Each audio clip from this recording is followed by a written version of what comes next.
Romanos capítulo 13, do verso 8 ao verso 10. Palavras do apóstolo Paulo. A ninguém fiqueis devendo coisa alguma, exceto o amor com que vos ameis uns aos outros, pois quem ama o próximo tem cumprido a lei. Pois isso, não adulterarás, não matarás, não furtarás, não cobiçarás. E se há qualquer outro mandamento, tudo nessa palavra se resume: amarás o teu próximo como a ti mesmo. O amor não pratica o mal contra o próximo, de sorte que o cumprimento da lei é o amor. Até aqui a leitura da palavra de Deus. Queridos, nós vamos orar mais uma vez, pedindo que o nosso Deus nos ilumine na compreensão da sua palavra. Pai querido, que privilégio nosso podermos cultuar-te no primeiro dia da semana, livremente em nosso país, nos ajuntarmos para o culto público sem empecilho.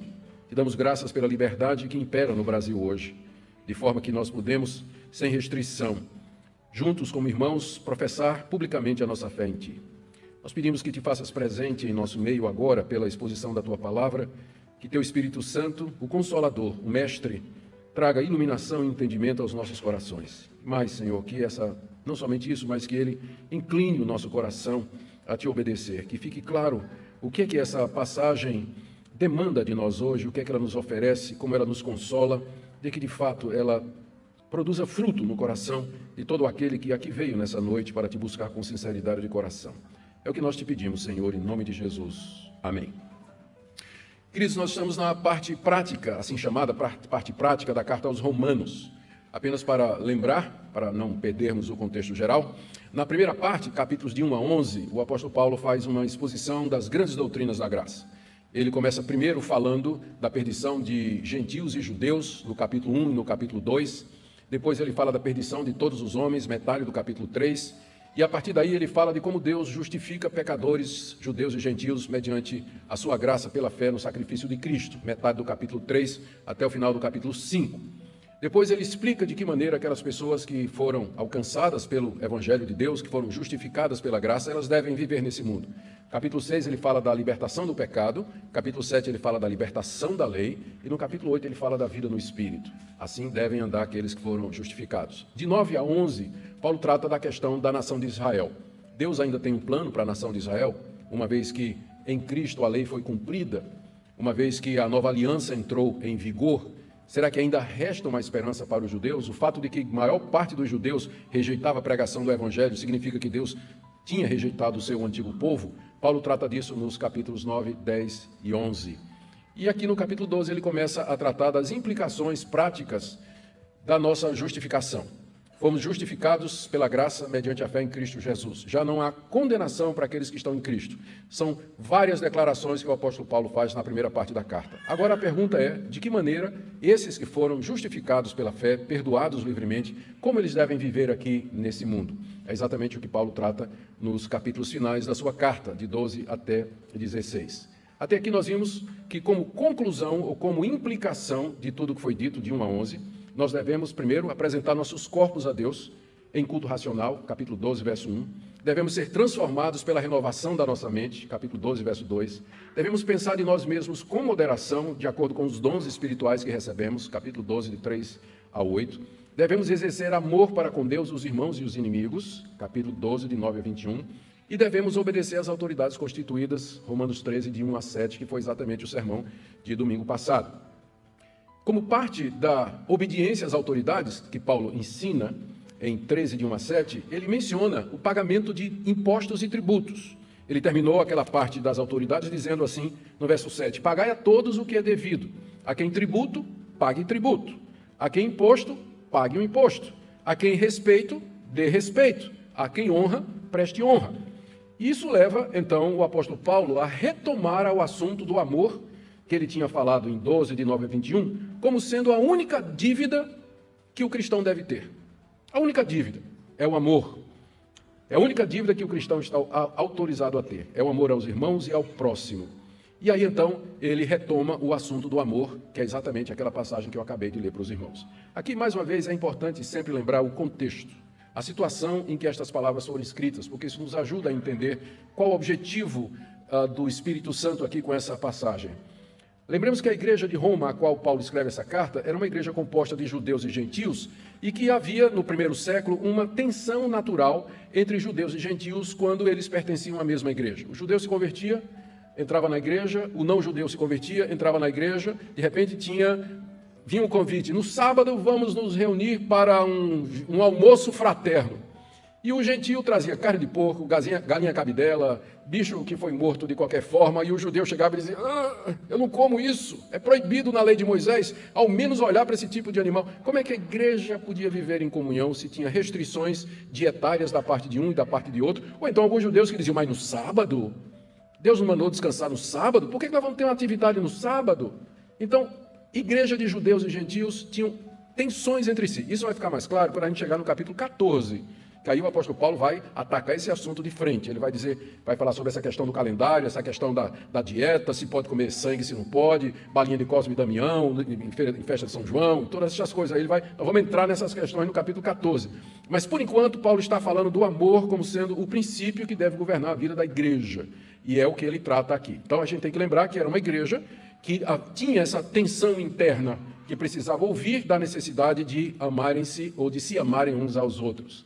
E também não esqueçamos que a igreja de Roma, além de ter essa tensão interna, sofria pressão de fora, dos pagãos, dos judeus não convertidos, dos romanos e já inicialmente das autoridades romanas que começavam a perceber o cristianismo como uma ameaça ao poder imperial. Então, nesse contexto, nós entendemos por que Paulo dá tanto destaque ao amor que deveria haver naqueles irmãos dentro dessa situação que eu acabei de mencionar. Permitam-me fazer mais uma observação antes de nós entrarmos no texto. O meu objetivo é preparar o contexto para que, quando a gente entrar no texto, o seu significado fique claro. Na primeira parte da carta aos Romanos, Paulo tinha dito muitas coisas sobre a lei de Moisés, aquela lei que Deus deu a Israel através do grande Moisés no alto do Monte Sinai. E as leis que Deus deu a Moisés, referente ao culto, que são aquelas leis que nós chamamos de leis cerimoniais, e também aquelas leis referentes à nação de Israel, que são aquilo que a gente chama de lei civil, todas estas leis elas são vistas por Paulo aqui na carta como tendo já o seu cumprimento na pessoa de Jesus. Então, o cristão não oferece mais sacrifícios, como está no Antigo Testamento. Nós não temos mais um local único de adoração, com um templo construído com a arca dentro, a não ser aquela que está lá em São Paulo, né, feita pela Universal, mas nós não temos mais nenhum lugar único de adoração feito naquelas medidas para adorar a Deus. Nós adoramos a Deus hoje, Espírito é verdade, em todo lugar, em todo lugar. Nós também não temos mais restrições do tipo assim, não toque nessa comida, não toque naquela outra. Se você tocar numa pessoa que está morta, você está proibida de adorar a Deus. Então, todas estas leis que chamamos de lei cerimonial e leis civis, que eram leis referentes à guerra, prisioneiro, transmissão de propriedade, herança de filho e tudo mais, essas leis, elas se cumpriram, elas não têm mais validade para nós hoje. Contudo, há uma parte da lei que o apóstolo Paulo deixa claro que ainda tem domínio sobre nós, que ainda tem vigor sobre nós. É aquilo que nós chamamos da lei moral de Deus, e que reflete a sua santidade e a sua vontade eterna para todas as épocas e todas as pessoas em todo lugar, e que se encontra resumida nos 10 mandamentos. Paulo faz, por exemplo, declarações como essa no capítulo 7. A lei tem domínio sobre o homem enquanto ele vive. A lei aqui não é a lei do sacerdote, do levita, do sacrifício, dos animais e da comida, mas é a lei moral de Deus, aquela lei condensada nos 10 mandamentos. Ou ainda no capítulo 3, verso 31, Paulo diz, por acaso o evangelho anula a lei? Resposta dele, não de maneira nenhuma, antes confirma a lei. O ponto de Paulo aqui é que essa lei de Deus, ela demanda que nós amemos o nosso próximo. E que, como a lei é eterna e ela tem domínio sobre nós enquanto nós vivermos, essa é uma dívida que nós nunca vamos conseguir pagar. Então, essa é a porta de entrada aqui para o texto, tá certo? Paulo tinha falado de submissão às autoridades, ele disse que nós temos que pagar imposto, e aí ele aproveita para dizer, o crente não pode dever nada a ninguém, ele não pode dever imposto, não. E aí ele diz, e tem uma coisa que ele nunca vai conseguir pagar, que é o amor com que ele deve amar os seus irmãos e ao seu próximo. E aí, ele entra mais uma vez nessa questão do amor como sendo a vontade eterna de Deus para nós e uma dívida nunca paga. Então eu queria ver com vocês aqui tem 5 pontos aqui na passagem que eu queria ver com vocês na expectativa de que Deus abençoe essa exposição na sua mente, no seu coração e que lhe ajude a ver aquilo que você precisa mudar e que lhe encoraje a você continuar a fazer aquilo que você já está fazendo certo. E de qualquer forma que você saia daqui nessa noite encorajado, animado, corrigido pela palavra de Deus. Então o primeiro ponto está aí no verso 8, Paulo diz assim: a ninguém fiqueis devendo coisa alguma. Quando ele diz a ninguém, ele está se referindo não só aos irmãos, como aos que não são irmãos. Ninguém é ninguém, crentes e descrentes. Não fica devendo nada a ninguém. Não devam nada a pessoa alguma. Todo mundo sabe o que é ficar devendo. É você deixar de pagar algo que é reconhecidamente devido. Você deve alguma coisa e você deixa de pagar aquela coisa. Como, por exemplo, impostos às autoridades, é esse o contexto, não é? Só ver o versículo anterior. Empréstimos que você tomou, penhores, empenhos, promessas, o salário dos seus empregados, salário da sua doméstica. Não fique devendo a ninguém nada que você legitimamente está comprometido a pagar, ou dar, ou fornecer. Não faça isso. Por que Paulo diz isso? Que o crente não pode ser devedor, ele não pode dever nada a ninguém. Porque no ambiente em que os cristãos de Roma moravam, é interessante, apesar do paganismo, filósofos e autores daquela época, eles condenavam com muita clareza as pessoas ficarem devendo. Por exemplo, o famoso Plutarco, ele escreveu uma obra inteira sobre nunca fique devendo nada a ninguém. É o nome da obra, escrita por Plutarco, um pagão. Então, a própria sociedade romana via com maus olhos o cara que ficava devendo, o caloteiro, né? Vamos usar uma expressão que todo mundo entende, o caloteiro, era mal visto na sociedade. Agora imagine uma pessoa se dizer cristão e ser caloteiro. Parece estranho, né? Mas não é não. Eu conheci, quando estava em Goiânia, a esposa de um dos pastores da nossa equipe pastoral, ela trabalhava num banco de financiamento e de crédito. E de vez em quando ela dizia assim: pastor, o senhor não acredita. Adivinha quem são os piores pagadores? Quem é a turma que deve mais? Eu digo, quem? Inocente, né? Porque eu já sei a resposta. Quem? Os evangélicos, pastor. É quem mais deve. É quem é mais difícil você conseguir pagamento. É problema. Eu lembro na época que eu fui pastor aqui a primeira vez, faz muitos anos. Eu fui alugar um apartamento. Aí a pessoa queria um fiador. Eu não tinha fiador, né? Eu disse, eu não tenho fiador, não. Qual é a sua profissão? Sou pastor evangélico. Ah, não precisa não. Tranquilo, você é pastor? Sou. Não precisa fiador não, tá tudo bem. Hoje, se eu for alugar um apartamento e eu disser que eu sou pastor, ela vai querer uns 10 fiadores para poder alugar um apartamento para mim. Não é? Não é verdade? Pois é isso mesmo. Já na época de Paulo, Paulo está dizendo, não devam nada a ninguém. É necessário que os cristãos tivessem um bom testemunho para com os de fora.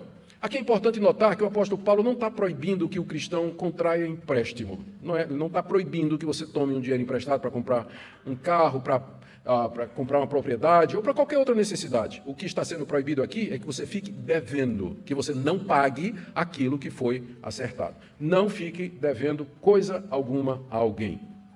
Então esse é o primeiro ponto da passagem. Segundo ponto, a única exceção de uma coisa que você sempre vai ficar devendo é o amor entre os irmãos. Não devam nada a ninguém, menos o amor. Isso aí é dívida impagável. É dívida impagável. É uma dívida permanente. É o amor com que vos ameis uns aos outros. Verso 8. É como se Paulo dissesse assim, que nenhuma dívida fique pendente, a não ser a dívida inacabável do amor de uns para com os outros. O amor, a única dívida que vocês devem ter é a dívida de amar uns aos outros. Paulo já tinha falado desse amor. Nós vimos isso em sermões anteriores. No capítulo 12, verso 9, Paulo disse, o amor seja sem hipocrisia. No verso 10 ele diz que o amor, ele usa de cordialidade, preferindo os outros em vez de si mesmo.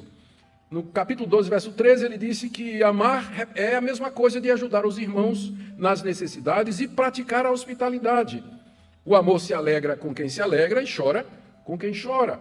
E também é humilde de uns para com os outros, verso 16. Ou seja, é isso que é o amor entre nós. E como irmãos em Cristo, nós estamos sempre em dívida nesse ponto, uns para com os outros. Por que essa aqui é uma dívida impagável? A razão é aquilo que eu disse no início, é que a lei de Deus demanda que nós amemos o próximo como a nós mesmos. E essa lei, ela tem domínio sobre nós enquanto nós vivemos. Por isso que é uma dívida impagável. Mas há uma razão maior. É que nós mesmos fomos alcançados pelo amor de Deus, como Paulo diz lá em Romanos capítulo 5, verso 8. Deus prova o seu amor para conosco pelo fato de que Cristo morreu por nós, sendo nós ainda pecadores. Nós somos alvos do amor de Deus quando Ele deu seu Filho para morrer em nosso lugar, sendo nós pecadores injustos. Ora, pessoas que experimentaram o amor de Deus se sentem eternamente endividadas para com o seu próximo, para com seus irmãos em Cristo Jesus. A dívida do amor decorre da exigência da lei e do fato de que eu já fui amado, perdoado, acolhido, abençoado por Deus. Então eu me sinto em dívida para com todas as pessoas ao meu redor. Portanto, é nosso dever socorrer os irmãos sempre que a necessidade demanda, sempre que a oportunidade surge e o momento requer. Essa é a única dívida nesse mundo que você paga e continua devendo para o resto da vida. A gente paga os juros, mas a dívida continua. Todo mundo conhece a experiência, não é? Você tirou emprestado R$1.000 e o tempo passa, você não tem dinheiro para pagar os R$1.000, mas você consegue pagar os juros, né? Então você vai pagando juro, mas continua devendo R$1.000, você está pagando juro. Então é isso aqui. O amor, quanto mais você paga, mais você deve. Você continua devendo, ou seja, nunca você vai pagar essa dívida que você tem para com os irmãos em Cristo Jesus. É a única dívida que você está desobrigado, né? É que está perdoado se você não conseguir pagar, porque você paga e continua devendo. A razão que Paulo coloca aqui, pela qual o amor é a única coisa que a gente fica devendo aos irmãos, aqui é o meu terceiro ponto, ainda está no verso 8, final do verso 8. Primeiro ele diz, a ninguém fiqueis devendo coisa alguma, foi o meu primeiro ponto. Segundo ponto, exceto o amor com que vos ameis uns aos outros. Nós já vimos isso. E agora o terceiro ponto, pois quem ama o próximo tem cumprido a lei. Pois isso, não adulterarás, não matarás, não furtarás, não cobiçarás, etc. Tudo se resume no mandamento do amor. Então aqui Paulo dá a razão pela qual o amor é o cumprimento da lei. Quem ama o próximo tem cumprido a lei. Aqui você percebe que ele agora estende essa dívida do amor para o próximo. Porque até aqui ele parece estar falando entre irmãos. Porque acompanhe comigo. A ninguém fiqueis devendo coisa alguma, exceto o amor com que vos ameis uns aos outros. Essa reciprocidade indica que Paulo está pensando na igreja. Porque só, não é isso, amar-se mutuamente é uma coisa que acontece apenas entre os cristãos. Mas aí, no final do verso 8, ele diz, pois quem ama o próximo tem cumprido a lei. A palavra próximo ela já é mais abrangente, não é só os irmãos, mas as pessoas que estão ao meu redor. Então, a partir do final do verso 8, Paulo amplia o alcance desse mandamento. E nós vamos ver a razão logo em seguida. Quando ele diz isso, né, final do verso 8, quem ama o próximo tem cumprido a lei, é evidente que ele está se referindo àquela lei moral de Deus, porque logo em seguida ele cita 4 dos 10 mandamentos. Não adulterarás, não matarás, não furtarás e não cobiçarás. A lei de Deus, como nós sabemos, ela foi gravada no coração de cada pessoa e na consciência de todos. Paulo diz isso em Romanos capítulo 2. E depois ela foi dada de forma escrita à nação de Israel em 2 tábuas através de Moisés no alto do monte Sinai. E essa lei de Deus, gravada no coração e na consciência de todos, expressa nos 10 mandamentos, ela revela a santidade de Deus e seu eterno querer para o homem.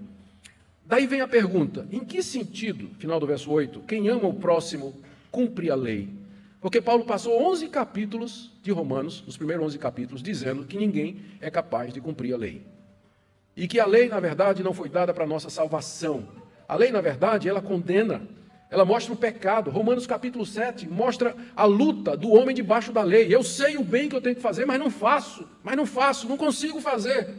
A lei não salva, a lei não perdoa, a lei exige, a lei não concede nada daquilo que ela pede. A lei, porque ela foi dada como expressão da santidade de Deus a um povo caído, marcado pelo pecado. Então, em que sentido quem ama o próximo tem cumprido a lei? A razão é que a lei ela tem uma outra função, além de mostrar o nosso pecado, nos condenar e indicar que nós precisamos de um Salvador que não seja nós mesmos, uma salvação que vem de fora de nós. E esse uso da lei é chamado norma de gratidão. A lei também é colocada para nós como sendo a maneira que Deus deseja que aqueles que foram perdoados e alcançados pela graça vivam. Lutero tem uma frase que eu gosto muito, que explica bem isso. A lei me leva a Cristo para a salvação e Cristo me manda de volta à lei para a santificação. Vou expandir o pensamento. A lei diz, não terás outros deuses diante de mim, não farás para ti mais de escultura, honra teu pai e tua mãe, não adulterarás, não matarás, não dirás falso testemunho. Eu olho os mandamentos e eu digo, Deus, eu estou perdido, porque eu não consigo cumprir nada disso. O Senhor Jesus disse que basta eu olhar para uma mulher com intenção impura, eu já quebrei o 7º mandamento. Disse que se no meu coração eu tiver raiva de um irmão, eu já quebrei o mandamento não matarás. Então eu estou perdido, eu preciso de um Salvador. Aí a lei aponta para Cristo. Aí eu vou, tangido pela lei, eu vou para Cristo. E em Cristo eu encontro perdão, justificação, remissão dos meus pecados, sou aceito por Deus, perdoado, e não há mais condenação nenhuma para mim de tudo aquilo que a lei exige. Cheio de gratidão, me ajoelho diante do meu Salvador e digo: Senhor Jesus, tu morreste na cruz por mim, tu pagaste a minha dívida diante da lei, porque eu não podia cumprir aqueles mandamentos, eles me condenavam, mas o Senhor tomou na cruz o meu lugar. O que eu posso fazer para te agradecer? Resposta de Jesus: não terás outros deuses diante de mim, não farás para ti imagem de escultura, honra teu pai e tua mãe, não adulterarás, não dirás falso testemunho, e assim por diante. De que maneira eu expresso o meu amor a Deus por Ele ter me salvado gratuitamente? Resposta: ande nos mandamentos. Os mandamentos são a norma de gratidão, é a maneira pela qual aquela pessoa que foi salva vive aqui nesse mundo. É nesse sentido, e somente nesse sentido, que Paulo está dizendo aqui no final do verso 8, quem ama o próximo tem cumprido a lei. Ou seja, quem ama o próximo está vivendo de acordo com a vontade de Deus aqui nesse mundo, que é expressa nos 10 mandamentos, que é o nosso próximo ponto, o 4º ponto. O 4º ponto é esse, que a razão para essa declaração, que quem ama o próximo tem cumprido a lei, é que todos os mandamentos se concentram num mandamento só, que é amarás o teu próximo como a ti mesmo, que é exatamente o que Paulo diz aqui. Depois de ter dito, quem ama o próximo tem cumprido a lei, ele diz no verso 9, pois isso, não adulterarás, não matarás, não furtarás, não cobiçarás, e se qualquer outro mandamento existe, tudo nessa palavra se resume. Quando ele fala nessa palavra, ele está aqui refletindo o costume hebraico. Nós chamamos os 10 mandamentos, não é? Mas os judeus chamam as 10 palavras.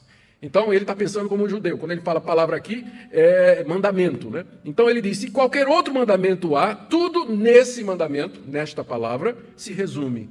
Amarás o teu próximo como a ti mesmo.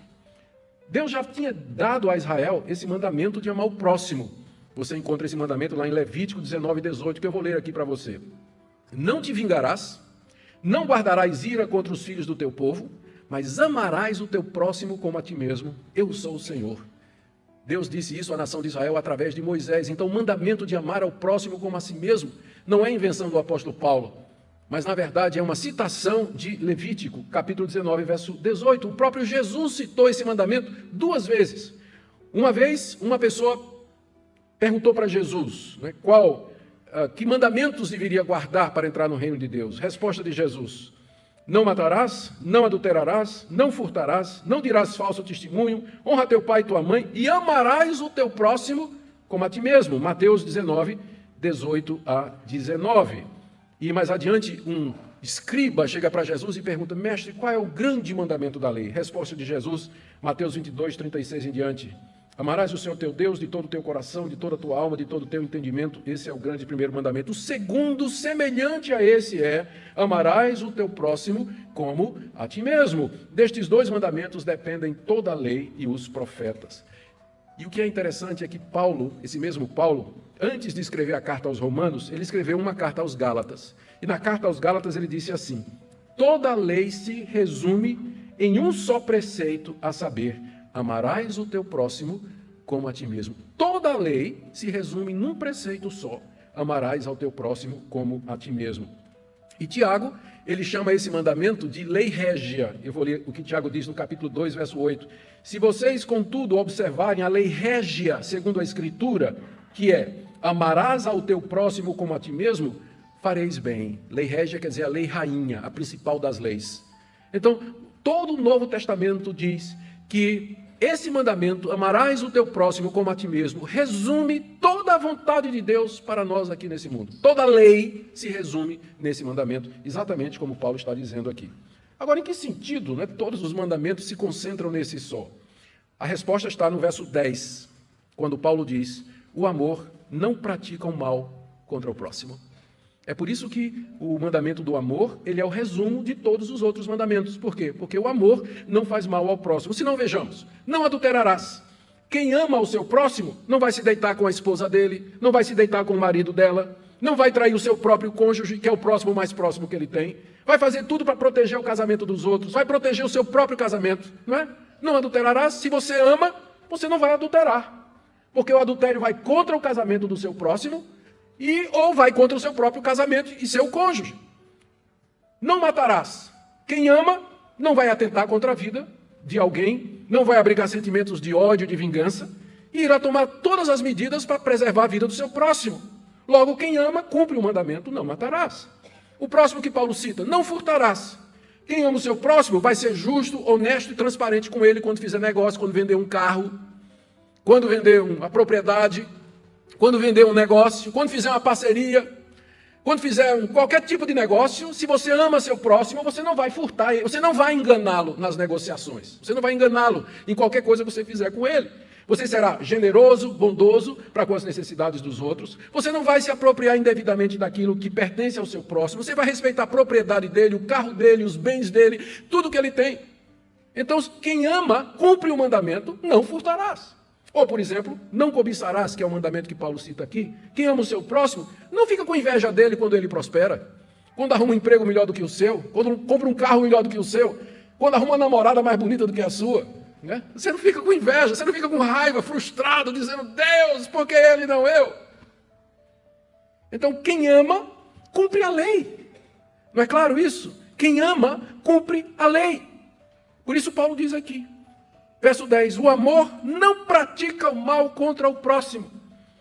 Aqui é preciso que eu faça duas explicações. A primeira delas, se você for esperto, você percebeu que tem duas coisas que precisam ser explicadas aqui. A primeira, Paulo não citou os mandamentos referentes a Deus. São 4 mandamentos referentes a Deus, que são os 4 primeiros, não é isso?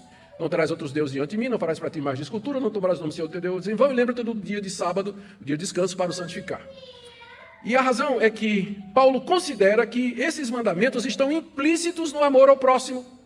Se você amar ao próximo como você ama a si mesmo, você estará amando a Deus de todo o seu coração, de todas as suas forças, de todo o seu querer, de todo o seu entendimento. Porque é esse Deus que passou essa lei e essa regra, essa norma e esses mandamentos que regulam o nosso relacionamento aqui nesse mundo. Segunda coisa que você deve ter notado é que dos 6 mandamentos relacionados com o homem, Paulo citou apenas 4, e mesmo assim não na mesma ordem. Esses 4 mandamentos sobre o próximo, que ele cita aqui, não adulterarás, não matarás, não furtarás e não cobiçarás, Paulo os citou provavelmente porque eles são os mais conhecidos. Ele deixou de fora o falso testemunho, honrar pai e mãe. E é interessante que ele cita, inclusive, numa ordem diferente da ordem que aparece na sequência dos 10 mandamentos. Eu creio que é apenas porque ele está citando de memória, não há nenhuma intenção aqui, né? Não adianta a gente procurar uma intenção oculta nesse fato aqui. Ele está citando de memória, citou os 4 mandamentos mais conhecidos, né? Que refletem as atitudes pecaminosas mais comuns do ser humano, começa com adultério, né? Que tem a ver com pecados na área sexual, e aí então ele diz que se há outro mandamento, e ele sabe que há, né? Ele diz, e todos os outros que eu deixei de citar, tudo se resume nesse mandamento: amarás o teu próximo como a ti mesmo. Esse é o ponto do apóstolo Paulo aqui. O amor não faz mal ao próximo. E aí, meu quarto ponto, último ponto, é a conclusão de Paulo, no capítulo 13, verso 10, quando no final do verso ele diz, de sorte que o cumprimento da lei é o amor. Mais uma vez, o cumprimento da lei aqui não é o cumprimento para a salvação, mas você cumprir a lei como norma de gratidão, como maneira de viver nesse mundo para agradar a Deus. É a expressão do amor, é assim que nós expressamos amor. Então, o cumprimento da lei é o amor, é a conclusão de Paulo. Em outras palavras, ele está dizendo aqui que nós fazemos a vontade de Deus aqui nesse mundo. Nós, que eu me refiro, é nós que fomos justificados gratuitamente pela fé no sacrifício pleno e completo de Cristo Jesus. Nós fazemos a vontade de Deus aqui nesse mundo, movidos por gratidão, quando nós amamos o próximo nesses pontos, quando nós respeitamos o seu casamento, respeitamos o seu nome, respeitamos a sua autoridade, respeitamos os seus bens, respeitamos a sua vida, e tudo isso a partir de um coração que não cobiça absolutamente nada que pertença ao seu próximo.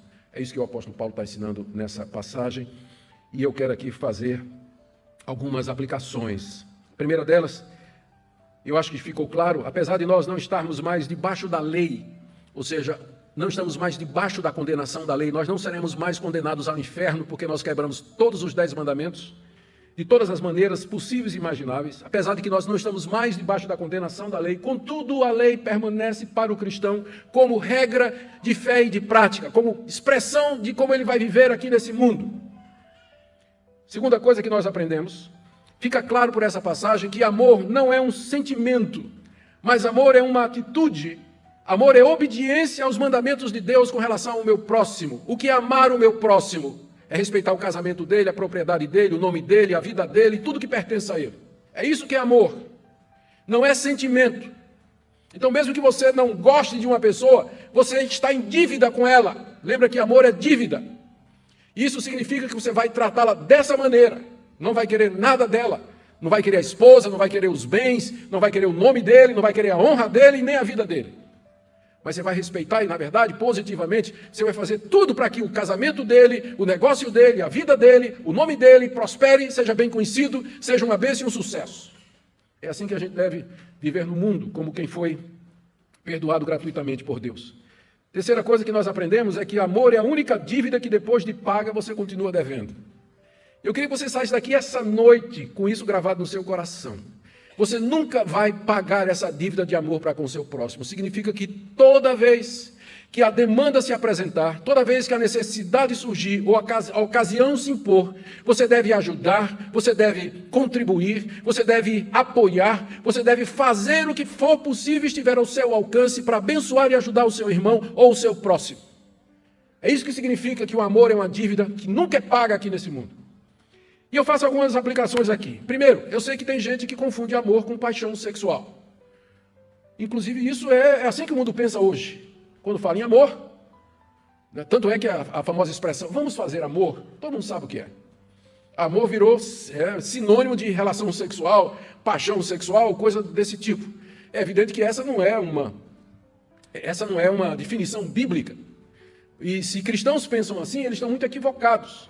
E há muitos jovens cristãos, eles confundem uma atração, né, pessoal, sexual, erótica por uma pessoa, como sendo amor.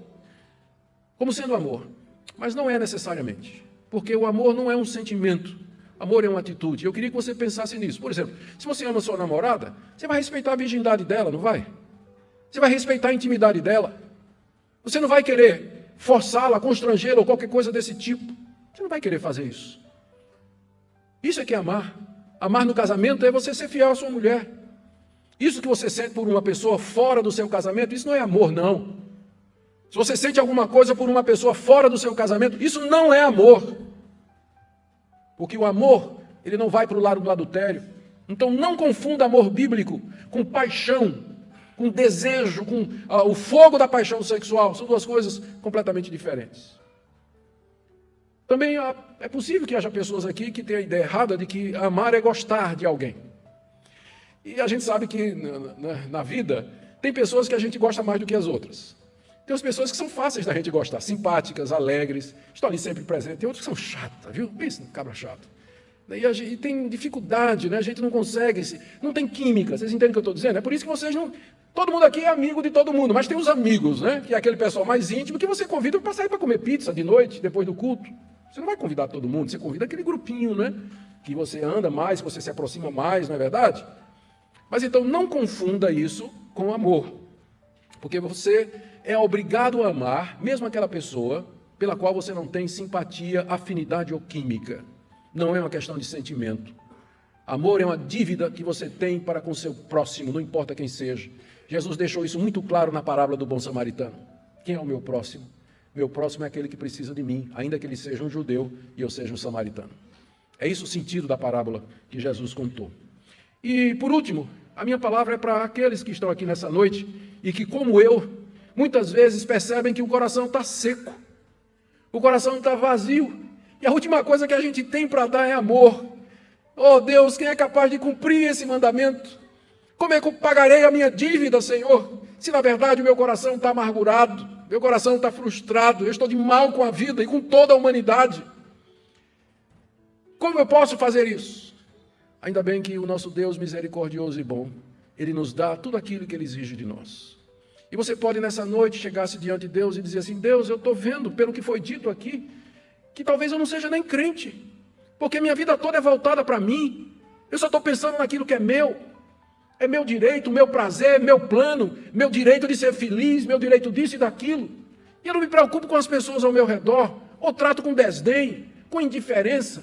Eu não procuro ajudar quem eu sei que está precisando. Eu não tenho uma palavra de conforto, de apoio, de encorajamento para pessoas que eu sei que estão passando por uma crise. Talvez a razão é que você ainda não conheceu esse amor que vem de Deus. E eu queria que você pensasse nisso hoje à noite.